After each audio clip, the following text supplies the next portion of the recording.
This is a place where the infinite is possible. And you've just happened to find yourself here. This is not a coincidence. You have been called here to help yourself. If you pay close attention, you can empower yourself to be your own healer, to be your own person, to be your own source of happiness. And that's where it all begins. This is the BC Podcast.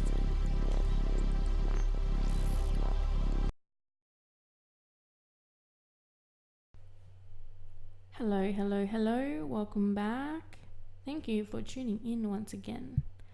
This whole podcast is solely about the babies of Bhutan. And my friends Kane and Jess took it upon themselves to go out to an orphanage out there and start rebuilding the whole place. So we go into depth and in the nitty-gritty details of what it's like to live there for these children and the elderly and the people that run it, and what they're trying to accomplish and how it all works. So if you're interested in doing your own types of fundraising, this might have some good information in here for you. And if you're interested in helping these beautiful people, there'll be links to how you can do all that as well. And I just think it's a pretty cool story, and the fact that I personally knew these people, I just felt even more connected to what they're doing and wanted to share it with you all. I feel very limited in my vocabulary as to how to express my gratitude for Kane and Jess for what they're doing, and they're inspiring me and many other people in the way that they're just doing it. They're just getting on with life, fitting everything into their busy, hectic schedules and making it work. So I take my hat off to you guys, and just want to thank Kane so much for coming and sharing his story with us here. And I really hope that I can get there myself one day. So here's the podcast.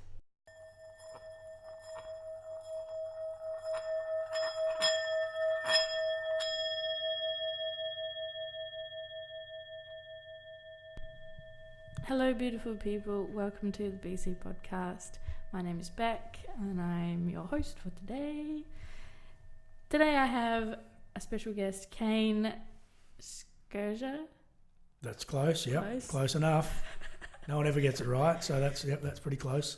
Can you say it for me? Kane Sgherza. Sgherza, yep, cool.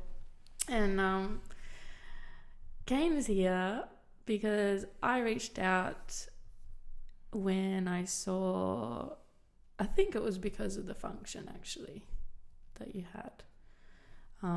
You're raising money, or how about you explain? Yeah, so we just recently had a function at our house, doing a bit of a fundraiser for an orphanage in Bhutan. We recently visited there, so we got back. We went there without any idea of really, what we could do to help, but we knew we wanted to do something. We got over there and just made the decision while we were there that there was a big old house out there that needed rebuilding, and so the decision was made while we were out there. We're going to come home and campaign to rebuild the house. That was the main part of it. Yep. So how did you get there? What led you there? Bit of a long story. I'll try to keep it as brief as I can, because it's more about the orphanage. But, yep. Okay. So. Going back over 3 years now, I was living up in Canada and had to come home So yeah, a couple of unfortunate events basically forced me back to Australia, which was fine. And I started working in Fremantle in a crayfish factory, doing a night shift. So my job was to look after the place through the night, keep the crayfish alive, make sure everything went well. I'd be there on my own, so I'd get there at about 6 o'clock at night. I think I was starting. Basically, when everybody was leaving, I was just getting there. I would start my rounds, and probably an hour into my rounds, a cleaner would come through. A guy, he would come burning in, race right past me, and just clean the offices, zap around, and in about 2 hours he was gone. So I'd sort of wait, nod to him and wave as he'd go past me every day. And I asked around, I was like, what about this guy that comes in every night? And they were sort of like, oh yeah, we don't really know him.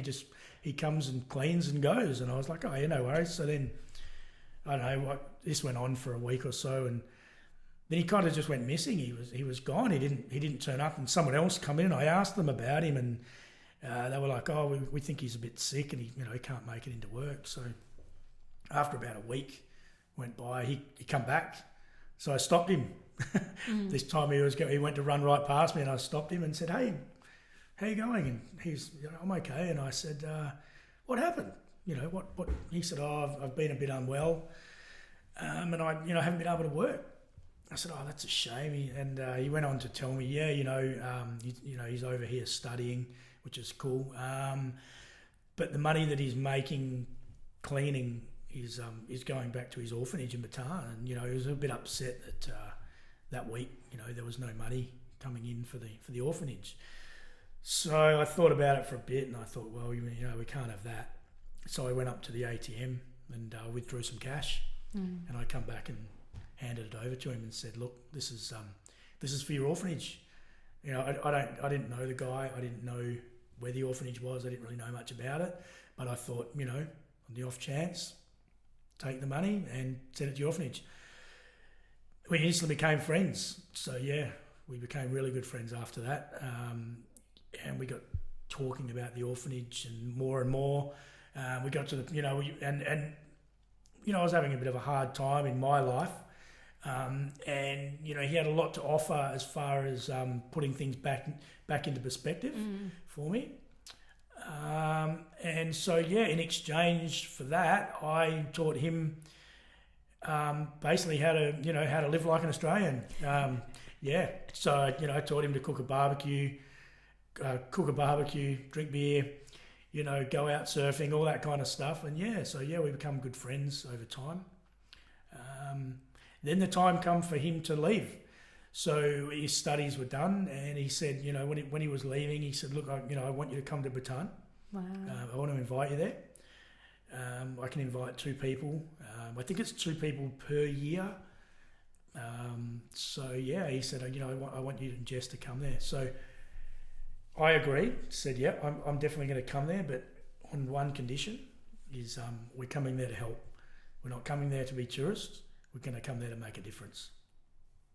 So that was the arrangements were made, and I guess we spent probably 12 months leading up. There was a lot of toing and froing with visas and stuff like that, and a lot of planning went into it. And eventually we did the trip across. So why is it only 2 people per year? It's the tourism there. So I guess they just like to keep the high quality tourism. So they just don't like people to be able to just turn up and willy nilly. They like to keep a high quality of tourists. Sounds a bit safer as well. Yep. Yeah. Yep. So you've got to be guided. You can't just turn up. You need to be guided. So that's all part of it. You basically pay a company, and they look after everything. So everything's covered for you when you go to the country. It's your accommodation, your food, everything. It's all pre-organised, and you travel with a guide the whole time you're there. Our circumstances were a little bit different because we were guided, but not actually by a company. It was by our friend, which was really, really cool. a really cool way to do it. Yeah, so like planning to go and help, how was that received? Were they welcoming for that, or were they hesitant? They were amazing. Oh. It was everywhere we went. It was, we were welcomed into people's homes.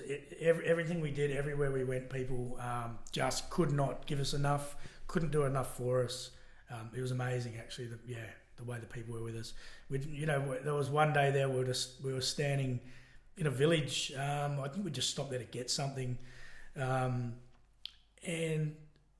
a lady just approached Jess and I and said, she spoke perfect English. She was actually a teacher at the local school, and she said, we just don't get visitors here. Can you just come to my house? Could you just come in? And we were like, we'll come in. We're just standing here in the street anyway. Well, yeah. So she took us into her house and we chatted and drank tea, and so that was the general consensus everywhere we went. People were like, wow, we're so happy that you've come all this way to visit our country. We want to take you into our homes, and so that was the general reception we got.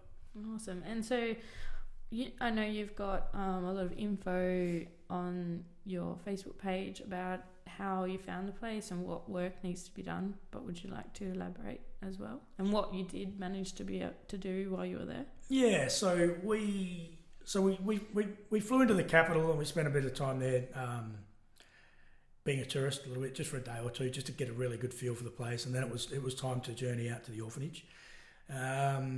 Again, as I said before, we had no idea what we were going to do. We didn't know.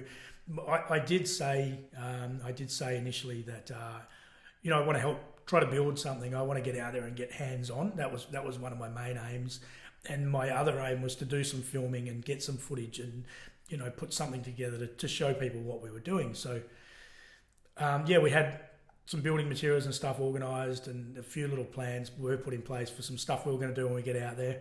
So it took us 2 days to get out there, 2 days by car. Wow. Long, windy roads, not for the faint-hearted at all. But we did it. Yeah, we went out there. We made quite a lot of stops along the way, and we got to the orphanage. We got there late at night, and the first thing that was a bit of an eye opener to me was this big old house that the kids were living in. Pretty much everybody was living in, and we had a room there as well. And the first thing I was like, wow, this it's a beautiful big house. It was traditional Bhutanese built, and it needed a lot of work. That was the first thing. The other thing that I straight away we noticed was that there's it's not just kids out there. They take in the elderly as well.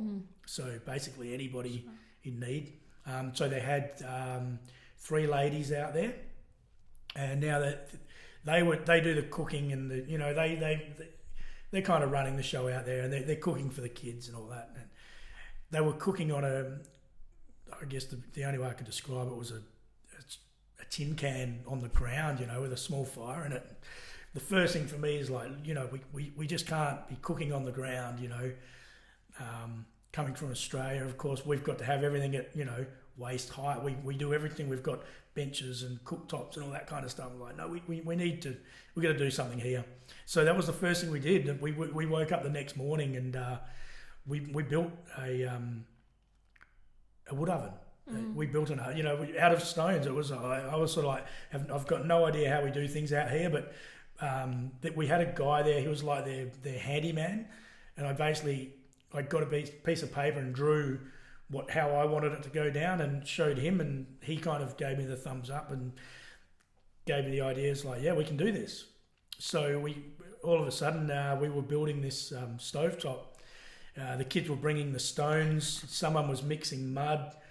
And it was all hands on deck, and in probably, I don't know, just an afternoon, we had this thing built. It was quite cool, and by that night we were cooking on it. Oh, awesome! And the ladies couldn't have been happier. They couldn't thank us enough for this, and it was just one small thing, one afternoon, and we'd already made a difference, which was really cool. Yeah. Nice. And do you know, like, what the story is behind the kids being there, and and all of that? Yeah. Is it a similar story for most of them, or is it all different? They all had different. There were different stories. The general thing being that their parents just couldn't look after them anymore. That was, some of them still had parents. They're not orphans in the way where they don't have any parents. It was just that some of them their parents just couldn't look after them. So the orphanage was actually approached by the parents a lot of the time and said, please, can you just take my child? I can't do this. Wow. Through some of them were through separation. Parents had separated and again just couldn't do this. Others were just in villages with no one really knowing where their parents were, and so they were taken in that way. Wow. Yeah. Yeah. Yeah. So that's So what else needs to be done, or what else did you see there? Look, there's a lot there that could be done. In general, they're happy and healthy, which is a good thing. There's no shortage of food. I was just going to ask that. Yeah. Yeah, there's no shortage of food. That's that's the good thing about it. I mean, everything grows there. You could just go off into the bush and there's wild avocados. They're growing everything right there, so they grow most of their stuff. They grow. Beautiful. So food's not a problem. Sanitation isn't a huge problem there. It's it's in the mountains. It's quite a healthy environment. It's mostly infrastructure that I can see. For me, it's like they need somewhere to call home. Because it wasn't one of the roofs in one of the building. Yeah, the roof wasn't the best. Yeah, the roof needed to go. I mean, that was so. Like when we first got there and we spoke about this big old house. I spoke to my friend Tashi who took us there and said, look, this house. What are your plans with it? And his actual initial plans were to take it down because it was starting to become unsafe. So. He said, look, we can't really afford to fix it, but we can't really have it here anymore because it's becoming more and more unsafe and we're worried about the front wall falling down. So it kind of needs to go. And that's when I sort of looked at it and I went, well, it's such a beautiful, big old traditional house and it's kind of one of the only things you have. It's probably one of the only buildings, that you've kind of got on the property. We really need to fix this. We really need to actually, this is what we've got to start, and then we can build on that. So we really need to get this fixed up. Yep. And the building materials coming in have to go through that same 2-day track, do they? Yeah, from what I understand, the building materials are coming from the capital, Thimphu. So so that would be. I guess if you weren't, if you did it straight through, you'd probably do it in less time. But yeah, everything's coming from there. Yeah. So they're bringing in, every trek they do from the capital is you take as much as you can out there. You just take what you can every time. They've been doing that same trip, I think, for about, I worked it out, about the last 15 years. They've been, and every single time has been, they take what they can. Mm-hmm. So yeah, everything's got, some of it's donated. Some of the building materials had already been donated. So all the roof, the corrugated iron for the roof that all badly needed replacing, that was all actually donated from the capital, which was good. So yeah. So what's the layout like there? Like you said, they got the one big house. Do they have separate areas for schooling or? So you've got at the bottom of the. You've got the I guess I'm just calling it a village for lack of a better word. Yeah. So you've got that's where the big house is, and then there's another small one that was built not that long ago. It's not that old, and that's kind of where they sort of hang out at night. I suppose it's a little bit of a safe haven for them. And then they've got on the top of the hill, they've got the monastery. So that's where they spend a lot of time up there praying and yeah. Oh, cool. And what's the limit like on numbers that they can have there? I don't know that they have a limit. I actually don't think that they would ever have a limit. I think they would take in as many people as they could. Honestly, that's just their nature. I know that they do struggle, and the numbers fluctuate. So they actually think they've been the highest up around in the 30s, but they really struggle with those numbers. When we were there, probably 10 to 15, maybe 10 adults. 10 children, and a handful of adults were there. So they come and go. They sometimes the parents come and take them back.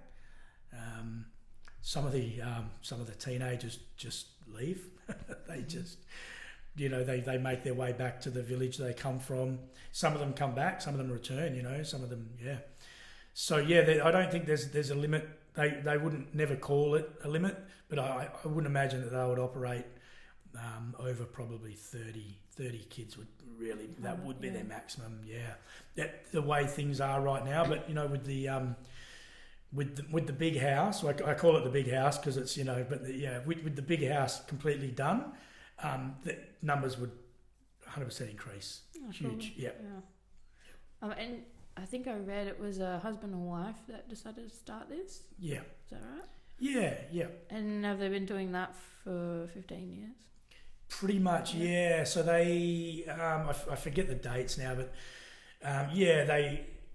they got the property and it was and decided, this was going to be the place they were going to do this. This is and so they'd been going out there ever since. So the only thing on there initially was the original house and an old monastery.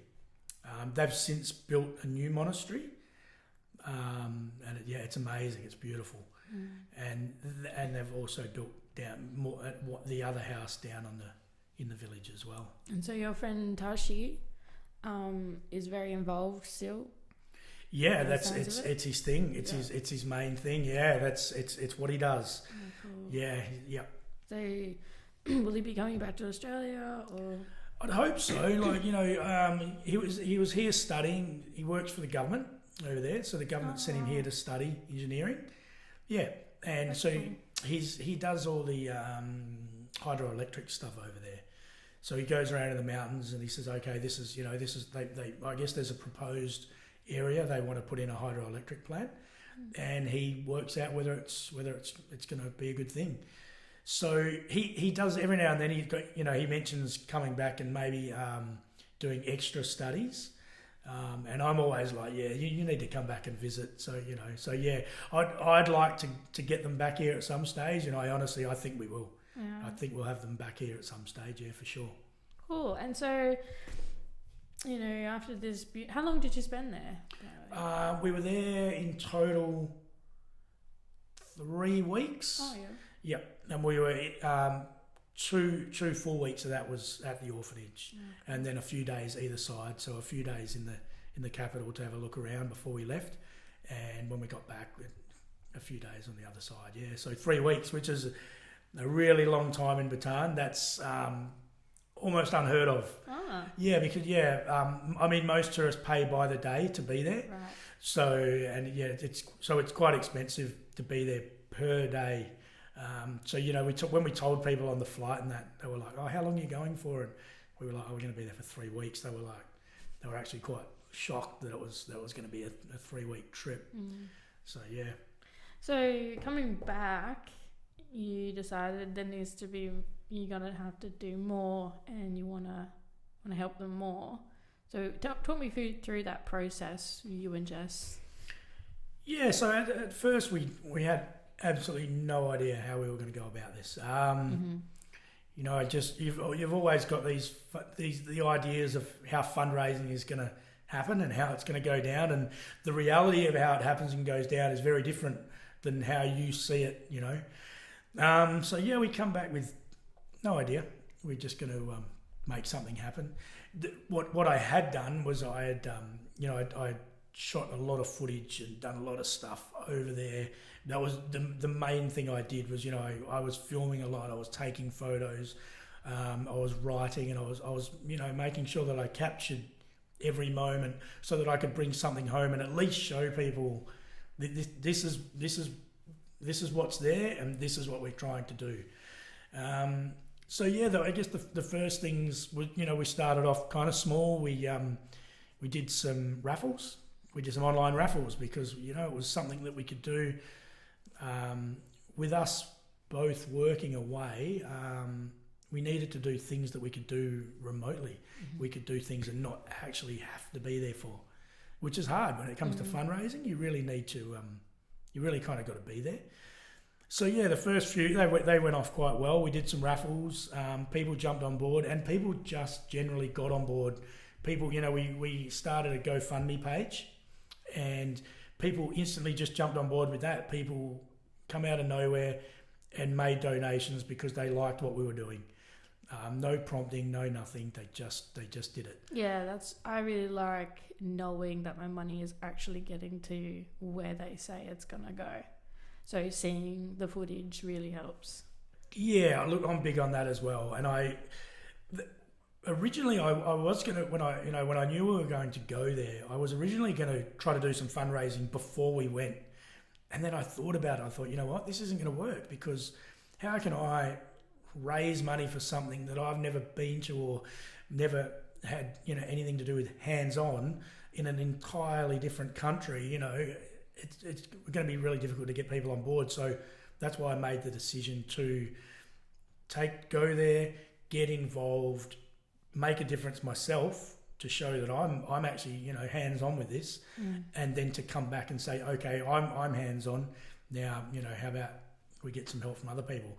And people really liked it. It worked. It worked. And that GoFundMe is still up, is it? Sorry? That GoFundMe is still active, yep? The GoFundMe is still active, so yeah. I'll make sure there's a link that people can go to if they want to help out. Yeah, so we've got a video on there that we made to give a really good insight of life out there. And it really shows sort of, what we're trying to do. And then so fundraising happened, raffles happened, and what was your kind of next idea or next thing? Okay, so the next one, we pretty much got the couple of raffles out of the way and sort of got the ball rolling, which was good. They generated interest as well. Everything you do seems to generate interest in a different way. It gets people on board. So we'd always thought about maybe both Jess and I are into our music, play a couple of instruments and stuff like that, and Jess's whole background, her family are all into music and everything. So we felt like we wanted to do something like that, something that brought people together, something to do with music, and Jess jumped online one day there, and Mama Kin who were offering to do small gigs in houses in your lounge room. Basically, if you fitted the criteria, they'll come there. So she applied, and they accepted straight away. So we got a bit of a shock at first when we were accepted. We were like, oh wow, okay, I guess we're doing this. We didn't really have any choice. We got accepted, and our house it's not the biggest house. It's right in the middle of Scarborough there, and it's not huge, but we figured we're gonna make this work. So the plans were made, and it all happened pretty quickly. We were sort of caught on the back foot a little bit, that we didn't have a lot of time to make this happen. Again, working away. We did a lot of it remotely. We got people on board. And we put together this event. We organised raffles. We got drinks organised. All the food organised. Basically put everything together, and we sold tickets. Tickets went pretty quickly because people just went, wow, this is going to be an amazing event. and everybody jumped on board. And it just come together in no time at all. At the time, look, we didn't even really know how it was going to go down, but it probably couldn't have went better. It really did. It was, I don't know.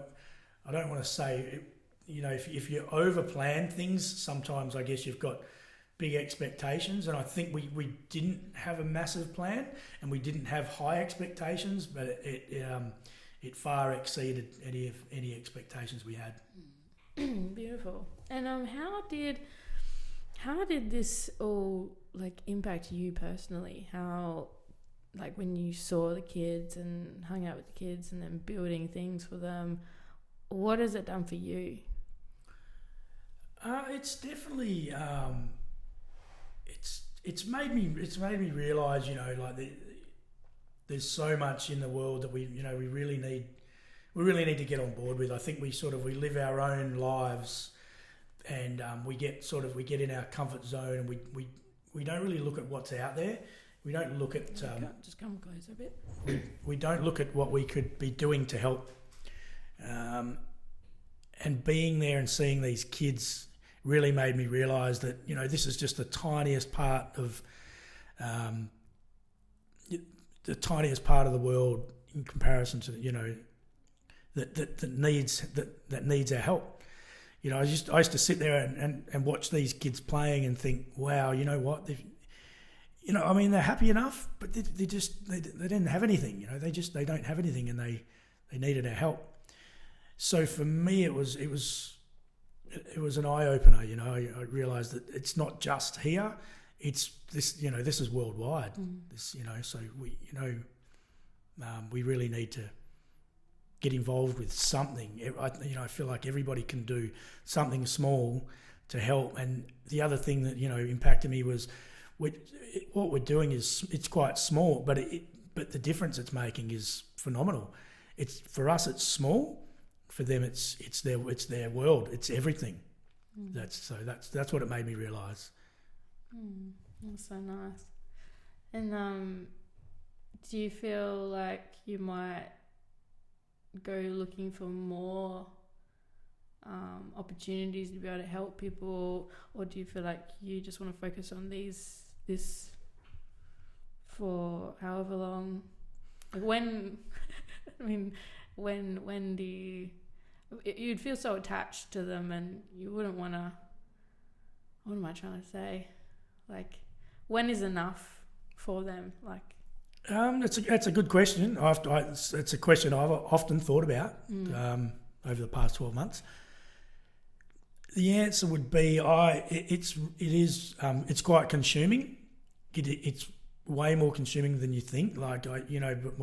Before we started, I didn't realise actually how much work was involved in this kind of thing.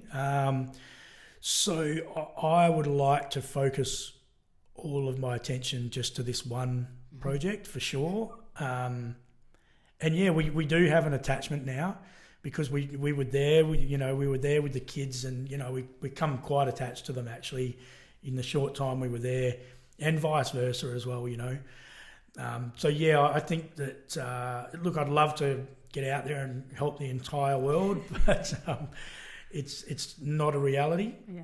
I think I'd like to focus our attention to just the one thing. When does it end? I just, I don't even have an answer for that. I don't know. I guess the best way to look at it would be one step at a time. Mm-hmm. My main aim, or our main aim, is to get the house really to a high standard, where I guess not only for the kids and the adults living there, but even maybe for other people to come and visit. I've lost count of the amount of times that I've spoken to people about what we're doing, and they've said, what can we do to help?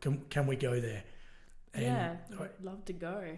Yeah. And I really think it would be beneficial for other people to go there. And if there was somewhere for them to stay and be comfortable and live and work there and help, I think that'd make a difference as well. So that's the answer to that question is for one step at a time. I think we're a long way off actually getting that house the way, up to where we would like to see it. And then from then on, I guess things are just going to get bigger. I mean, once we've got that, accommodating enough people, maybe to build more. I mean, why not? I know it's their aim is to just keep building on what they've got. So yeah, I mean, we'll probably always help. So what have you guys accomplished so far? Like, what's been ticked off the list? Well, work started. That's okay. Yeah. Cool. Yep. And so the focus is the big house. Yes. Right now. Cool. Awesome. Yeah. So yeah, that was the main focus. So sounds like a big job. yeah, it really was. The startup was crazy. I mean, they had to build a temporary accommodation for the kids. Yep. Yeah, so that was sort of like, wow, we were like, we saw that start. We'd left, but the materials were there for the temporary accommodation before we left. So we actually saw it and we were like, wow, you're going to live in that? And they were like, yeah, that's this is what we're going to do, which is cool. It's what they've got to do. They don't have anywhere else to go. So they built the temporary accommodation. And they've so the last photos and the last information that I got through, they'd started on the roof. They'd taken the roof down. They had taken up all the flooring right through the entire house. They had taken the front wall down, the one that was dangerous, which was really good. When that makes us happy. It probably at some stage would have fallen down if it had been left any longer. So it was good to see that. Yeah, so that's where we're at the moment. Are they doing the building themselves, or have they got people coming in?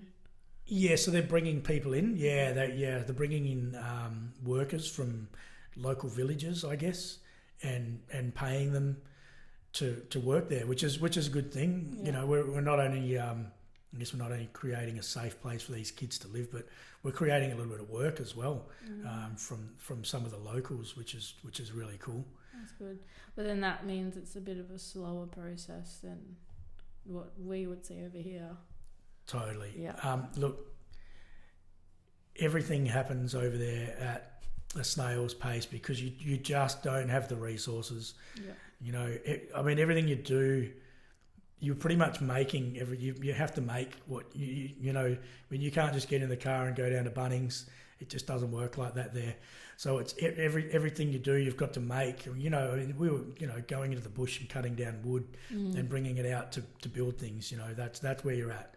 So it's a slow process, and again trying to bring materials in. We just getting down the driveway alone was a big job. It was that was just for the car. They are getting trucks in because they're bringing in dirt and stuff like that, and really I don't even know how they're doing it. Wow. I don't know how they're doing it, but it would probably take an entire afternoon just to get a truck from out on the main road down to where they're trying to do the work. Best part of an afternoon. So yes, really slow going, but progress is progress. And why is that exactly? Is the road too narrow? Is it holy? Are there trees everywhere? What's the main big issue of them getting down there? It's all of that. All of that. Yep. Okay. Yep. It's steep. It's windy. It's muddy. There's trees. There's creeks running through.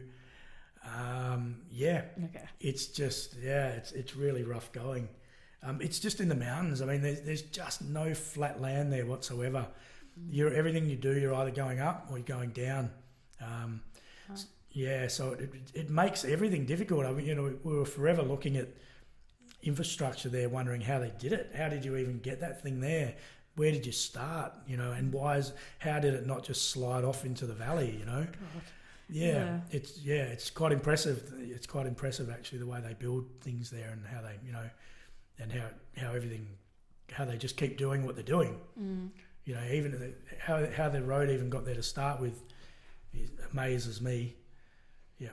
Well, are you able to also speak on Jess's behalf and kind of relay what you've heard from her that she's gotten out of this whole thing? Yeah. So right back from the start. So when all this actually started is right pretty much when I met Jess. So it was so it was I guess you could just about say it was like our first joint venture. I introduced them to my friends and introduced Jess to Tashi and said, hey, this is my friend and this is what I'm this is what I want to do. And Jess had a list of things that she wanted to achieve in life, I guess you could say. And one of them was to be involved in an orphanage. That was one of the main things she wanted to do. Wow. So she was, Jess absolutely adores kids, and so she was straight on board with it. It was something that she's always wanted to do. So she had lots of good ideas, and really sort of pushed ahead with it. So it moved probably faster than it had been if it had just been myself.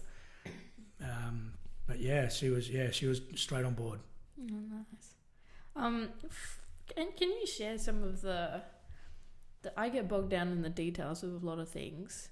When you're trying to fundraise for something, what is the process that you need to go through to actually get the money to the person you're trying to get it to? How does that work? Can you share that? Yeah, sure. I mean, I can share my story of the way, or sort of our story, the way we do it. Yeah. Because that was one of the important things for me about all of this was, I guess, not having a middleman, not having a company driving the fundraising that was actually making money from it. I wanted to. I've always wanted to try to help, and I've been involved in some other fundraising companies and stuff like that. And it always annoyed me that, not all of the money was filtering through, and then it sort of sometimes it become apparent that like a lot of the money wasn't getting there. That other people were making money off other people's misfortune, and I never liked that. I always wanted a more direct fundraising setup. So it's really simple. We have an account that all of the money goes into our personal bank account, totally designated to the cause, and we transfer the money directly to them. Okay. So my sort of the original plan was to raise as much as we could and then send like a lump sum. And then, fundraising being a little bit slower than you think it's going to go, we decided to start sending money. So, money builds up, and then I contact them and say, how's everything going over there? And they give us a bit of a rundown on what they've done. And we, and we send a lump sum to just to keep the show on the road, I guess. Mm-hmm. Yeah. So, yeah, but it's 100%, there's no one taking a cut. The only thing is, we pay some transfer fees. But that's just the nature of the beast. There's no way around that. I had a friend of mine trying to get money to a family in Bali, and that was a tricky one with their banks over there. Did you have any issues with their banks? No. They're very well organised over there as far as that kind of stuff goes. So it's not been a problem. The only thing was, obviously they took a cut, which was acceptable. I guess business is business. They are trying to run a business. So it was no problem at all. It was awesome. Straight there, direct, perfect. They get it at the other end, and no middleman, lovely. Yeah, I like that. Is there anything you want to talk about? I know we were saying they were trying to teach you how to meditate before we began. That's a bit of a funny story there. Going back to the start where I was having a bit of a tough time in life. Felt like it was all falling down around me. But I think we all go through that at least once, I think. So I don't feel like I was singled out or anything like that. But of course, them being Buddhists, they've got a completely different outlook on life. Completely different, and it was, one of the ways that they dealt with life, I guess you could say, was to meditate. So anybody who knows me will know that I've got quite an overactive imagination and quite an animated way about me, I guess you could say. So they tried to get me to meditate. They tried all different methods. And in the end, they just said, you know what, we think you've just got way too much happening in that head of yours. Some of the methods I remember, they were like, you know, they just tried I guess what they try with everything, and, you know, just to try to free your mind, close your eyes and don't think about anything. I'd get about 3 seconds into that and be like, no, wait. And then I'd start asking questions, but what do you mean? Now I'm thinking about not thinking about anything. Is that something? And they'll be like, you know, a lot of head shaking going on. It's pretty normal. Yeah. So, and then they'd like, you know, at one point they're like, okay, they tried the grain of rice method. I don't know if this is a tried and true one, but you get a grain of rice and concentrate on the grain of rice.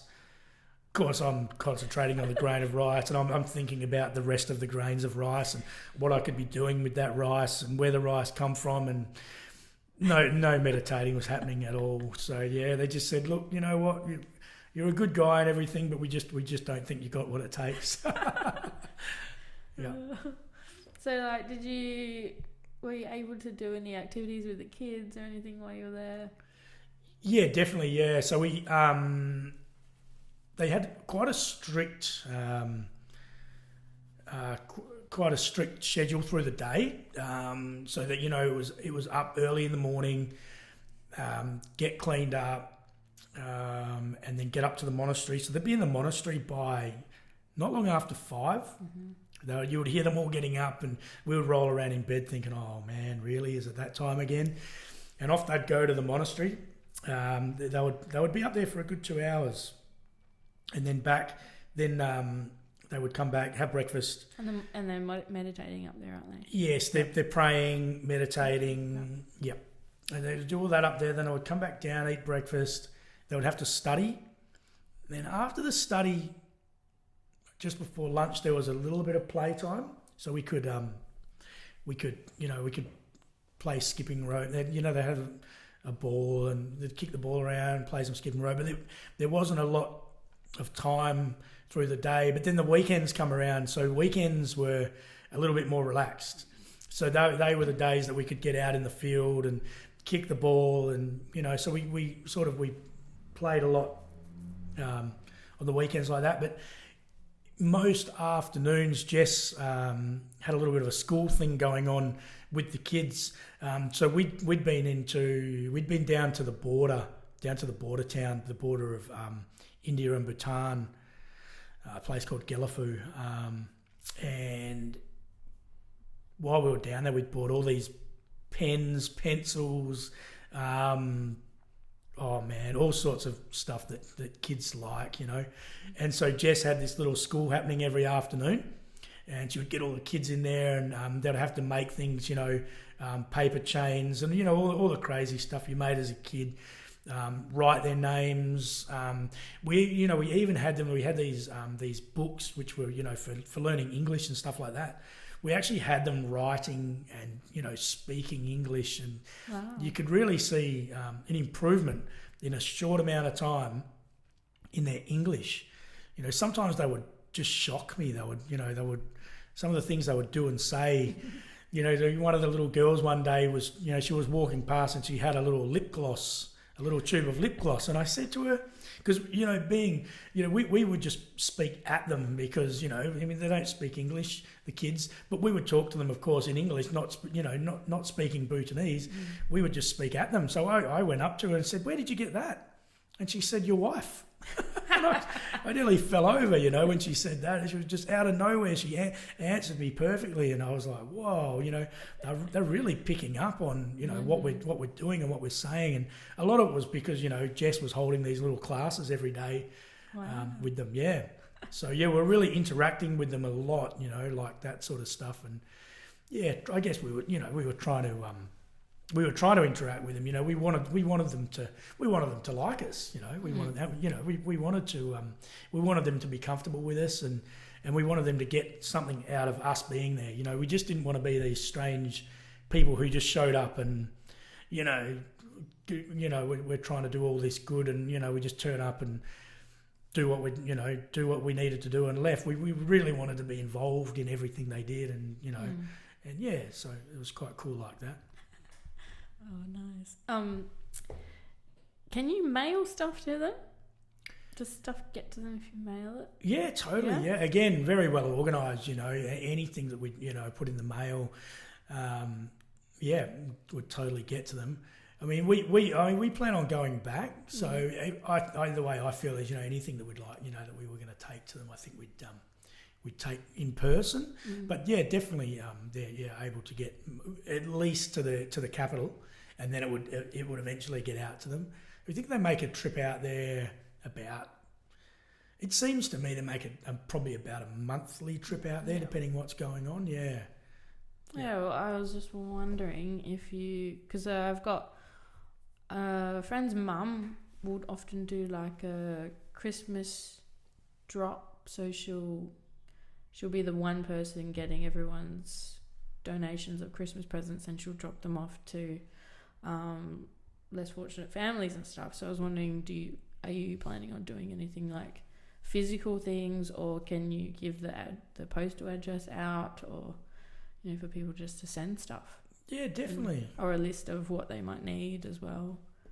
Yeah, absolutely. Yeah, it's something we've thought about. It's also something we've found that's possibly not going to be super easy to do, but totally achievable. So we could definitely try something like that. That would be something we could try. I often thought about things like clothes and that. I mean, there's so many of them, and it's got to be tough to clothe that many. The way they grow as well. I mean, there's a lot of hand-me-down stuff going on because there's especially shoes. Yeah.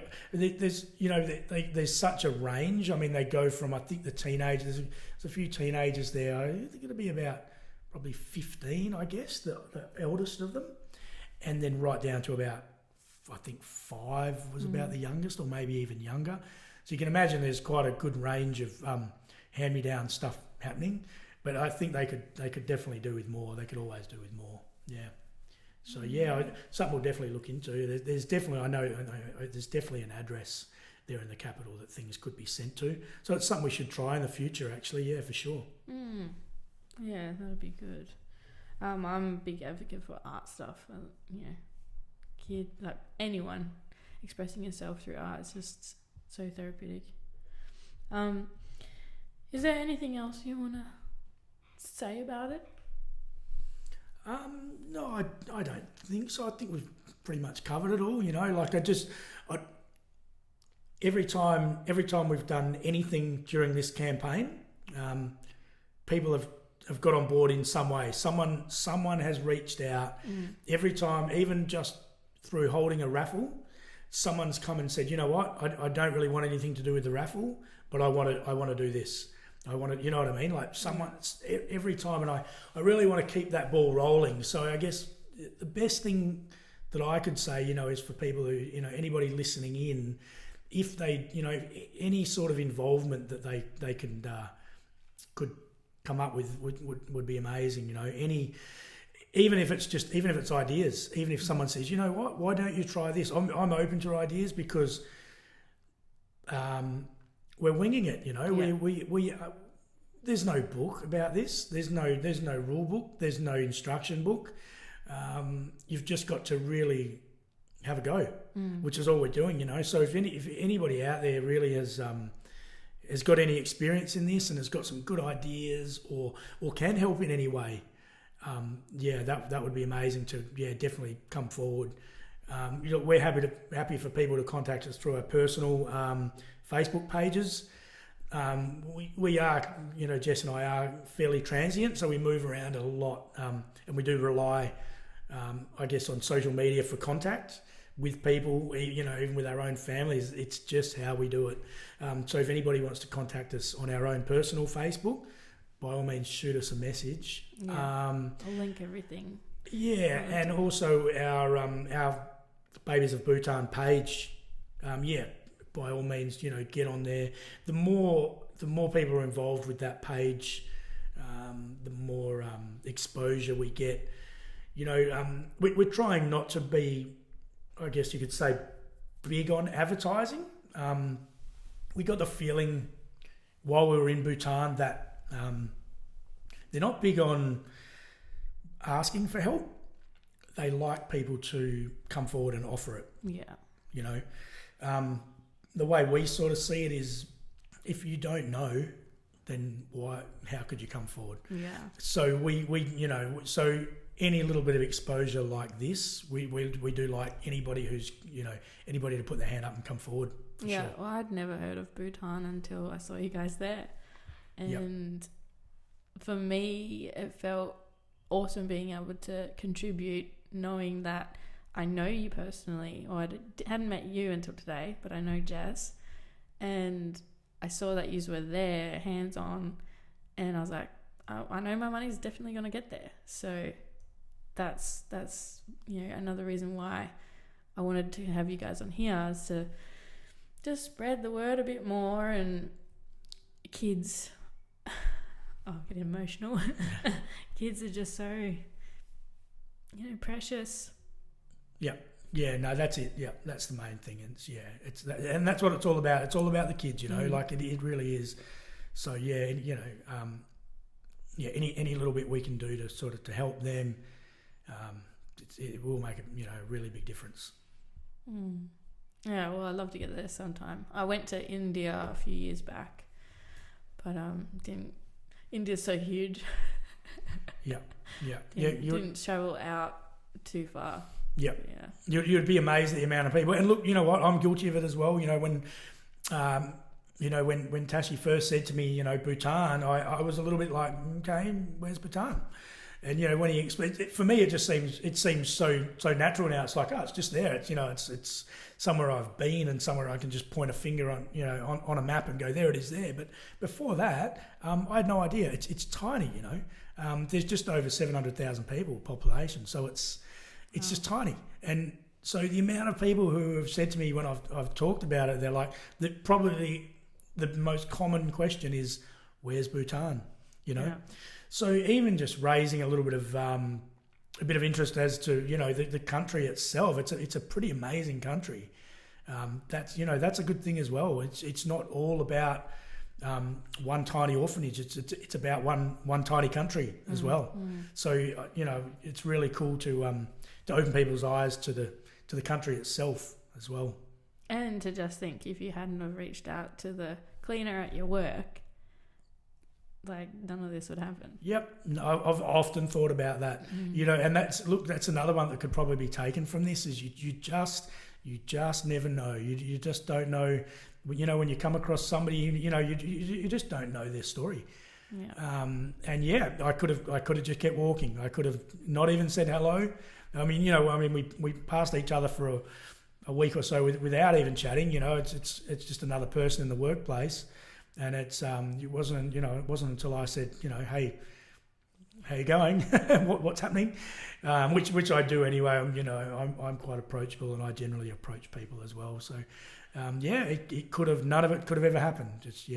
That's the truth of it. Oh, well, thank you so much for sharing your, limited time with me, and coming down here and actually chatting to us about it all. It sounds awesome, and it's very exciting to be able to help like this.